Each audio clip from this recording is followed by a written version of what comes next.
Hello, and we are here to discuss the striker transfer gossip. We were back on Monday. We were speaking about V Sox. Now we're ready to speak about the two strikers who've been in the press with West Ham. That is Carlos Bacca and today Diafra Sakho. I've got Gonzo with me. He's ready to be put in the firing line. But first of all, we just want to say a massive thank you to everyone that's downloaded our first ever mobile phone app, which is out on the Android. All you have to do is search West Ham app and you will find it. We're very proud to have loads of sites on there. We've got Claret and Hugh, West Ham Teledyne, more than just a podcast, Blowing Bubbles magazine, and the official website, as well as us, of course. Now, Gonzo, let's have a chat then.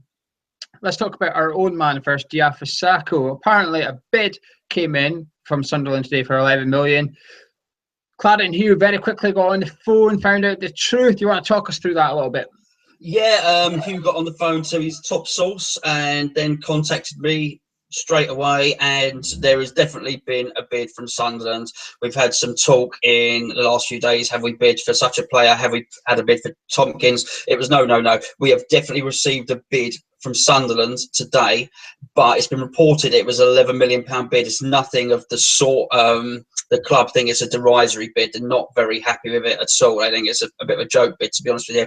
They bid £6 million, and then if Sakho jumps through 1,000 hoops, gets, the planets all align perfectly, then maybe, and he scores 30 goals and Sunderland stay up and become the next Real Madrid, then possibly we might get another 5 million on top. But they're not going to entertain the bid at all, and they rebuffed it pretty sternly. So that's the word from the club. But I mean, if you look on Claret and Hugh, the news is going to be breaking there. Clearly he's getting all the latest information on it, as he always does.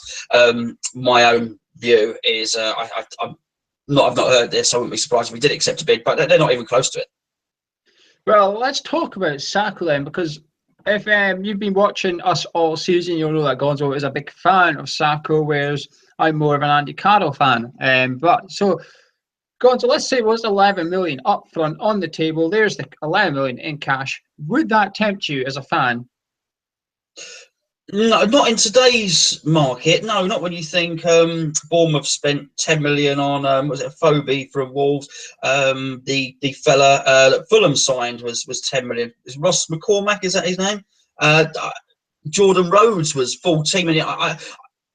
Diafra Sakho can score goals in the Premier League. I think he scored goals in his last couple of games as well. Finished the Premier League strongly following his little set two with the club, if you like. So I don't know. I wouldn't accept that at all. But it's funny because we actually turned down more from West Brom in the summer. And the weird thing is, in the January transfer window, the weird thing is, Allardyce didn't even want Sakho initially. He wanted Connor Wickham. Sakho came over to sign for us and then was sent back by Allardyce. And in the end, it was David Sullivan actually pushed the deal through, and I wouldn't be surprised if West Brom see this and West Brom make a bid. So I think if he goes, I think you may well be looking more like 15 million. So would you, Gonzo, as Sakho's fan, would you take 50 million? Would you be happy with 50 million? I'd rather sell Enner Valencia for 8 million, to be perfectly honest with you, if anyone was silly enough to pay the money. I'd rather not sell Sakho. He scores goals in the Premier League, that much we know. It's just whether Sakho would be prepared to be the third choice striker, which he would probably be. Well, very good with your politician's answer there, but would you accept 50 million on Diafra Sakho? If I was getting a 15 million and it was going to me, I'd accept it. Are we going to get... Listen, if what we're going to do is get 15 million and spend it on that fella Bacca, then no, forget it. So that, for where you stand, it depends on who we get in and how much we're paying for that striker as to how much you sell Sakho for, if you sell him. Yes. Well, let's talk about Sakho going to Sunderland then. On Twitter, we've had Louis French 12 say it'd be great if he stayed fit. He's been injured for most of the season and still managed a fair amount of goals. Is that Sakho's problem? He is a wee bit injury prone, but it gets overlooked because of Andy Carroll. He is injury prone. I mean, they all are. Carroll is, Valencia is, and Sakho is. Sakho will pick up an injury or two every season. And let's not forget, we've said I'm a fan of his finishing ability and his work rate. The African Nations Cup's every other year, so he's going to disappear for that as well. But yeah, I think that's fair. What the Twitter tweet is. Well, sticking to Twitter, Joe Green 2 says big mistake selling him, especially at anything less than 15 million. He'd be a good squad player who we know can score goals. That's the problem, though, isn't it? Will Diafra Sakho accept a squad position? That's ultimately what we'll be offering him. But Gonzo, would you say that Europa League might be the way that we can have like Bacca and keep Sakho and Carroll happy with the amount of game time we've got to share around? If we take it seriously, but I mean, if we go out to a Romanian side in the way we did, if we're going to, I know, wait, listen, Josh Cullen might be very promising, but if we're going to do that sort of thing and play those players, then we might not get through anyway. So we may have a sort of glut of strikers. And it's not just Sakho, don't forget. Is Sakho going to be happy being a reserve player? Will Andy Carroll be happy being a reserve player? Because if we sign this player that we're struggling to get over the line, a top striker, they're going to be the number one. You don't pay all that money for a second or third choice. Will Andy Carroll be happy being a sub? Will Sakho be happy being a sub? Personally, I thought Sakho wanted to go back to France to be with his family. So, I mean, as far as I know, Sunderland is still further away from France than London is. So, unless it's moved. So, I don't know. Well, we've got another couple of comments I'll quickly read out. The first one's from Bleaky3 West Ham. He says, let him go for that kind of money. If we progress this season, we need a 20-goal-plus man, insinuating that Sakho isn't that man. And then we've got Bradley on Twitter as well, who says, I love him, Sakho, but not a bad deal. Can be used to fund an even better striker, possibly Bacca. However, our old friend Tan's got in touch and he said he likes the idea of Sakho and Defoe up front with Sunderland. Gonzo, is that a partnership which could be made in heaven almost? Remember how good Sakho and Valencia was. Defoe is almost like a better, more experienced version of Valencia. Could that be a dream attack for Sunderland that could keep them up? Yeah, I mean, well, Tans is right in as much as, and it's nice to hear from him, by the way, is it good for Sunderland? Yeah, it would be good for Sunderland. I'd rather not anything be good for Sunderland. I'd quite like to see Sunderland go down next year, to be honest with you, because I don't particularly like Sam Allardyce, as you know. But I can't see, Allardyce doesn't play two up front. That's the other thing. I can't see him dovetailing with, well, someone's going to go wide. Let's not forget, when Sakho played for Allardyce, he spent a lot of time wide, particularly once his favoured players were fit. So I can't get my head around that. Sunderland we are bidding. They have bid. We know that. The club have confirmed it via Claret Hugh. But I can't see Sakho wanting to go there. I really can't. Well, money talks eventually, I suppose. Sunderland do play Barini on the wing, and Allardyce has actually played Defoe wide as well, and quite successfully. So perhaps there's a role for Sakho there. But you can let us know what you think on the deal at hammerschat.com, our new forum. Do join up. It's totally free. Come into that. There's plenty of threads about Bacca and Sakho. But now we're going to move on to the AC Milan striker, Carlos Bacca. Gonzo, is he the man you want? On Monday, we didn't really discuss him because it kind of broke straight after the show, and I think people were watching the show going, oh, let's listen to the Bacca opinion, and there wasn't one. What do you make of our links with Carlos Bacca? Well, let me address why we didn't discuss him. No one discusses him. We do video shows. We've got a forum. You run the Hammers Chat Twitter. Never at any point in the last 2 years when anybody has said, oh, what striker should we get, has anybody said Carlos Bacca? It's like he didn't exist, right? I've never heard of the bloke, in all honesty, right, until recently. I know he played for Sevilla. I had to do my research, but all of a sudden we get linked with him and everyone's an expert on Carlos Bacca, and oh, that's the one we've got. So anyway, Charlie, who does a lot of our video editing, he's the big hairy one with a beard on our videos. I spoke to Charlie. I said, Charlie, what sort of player is this Bacca? Is he skillful? Is he fast? And he said, oh, no. He said he's not that, he's not particularly explosively quick. He's not going to link up later, but he's a finisher. He's an outright finisher. He's a goal poacher. So when I had a look at the videos, and that seems to be the case. I don't see how that fits into Bilic's system, to be honest. I think that's what we're lacking. I think last season we had the ball in the box a horrendous amount, but no one was on the end of it. Sakho or Carroll will be a yard or two short to where they should have been, i.e. on the edge of the 6-yarder. Quite often Carroll was the one with the ball on the side of the pitch looking up in the box for the striker when he is the striker. And I think someone just standing in the middle of the box for the whole game is exactly what we need. And I think with our three behind him, which is currently Antonio, Lanzini and Payet, I think they would love to have a striker like him where they don't even... A very good player, which those three are, will not need to look for the striker. If Antonio gets the ball out in the right and he's facing the stand, it doesn't matter. He knows Bacca is in that box. All he has to do is get it in there. He doesn't need to get his head up and look, which is the problem when you've got Sakho and Valencia in the team. In my opinion, when you've got the ball, you need to look up and find where they are because usually they're not where they should be. Bacca is you can put that ball in without looking, put it in blind, and there's a very good chance he's in there waiting for it. However, the one thing a lot of people are saying is he's 29. Well, he's 30 in September. So let's just, a month into the season, he's going to be 30. Gonzo, is that an issue for you? If we splash out 15 to 19 million, which has been quoted, is that an issue for you, his age? It is, and I thought you did an excellent argument there. I think I understand what you're saying about having a fox in the box, as I say. In terms of his age, I'm worried that we have a policy, and we had a policy of signing young players who will improve. And what we did was we shied away from that policy, and we signed Payet, and it was a brilliant success. What a rip-roaring success.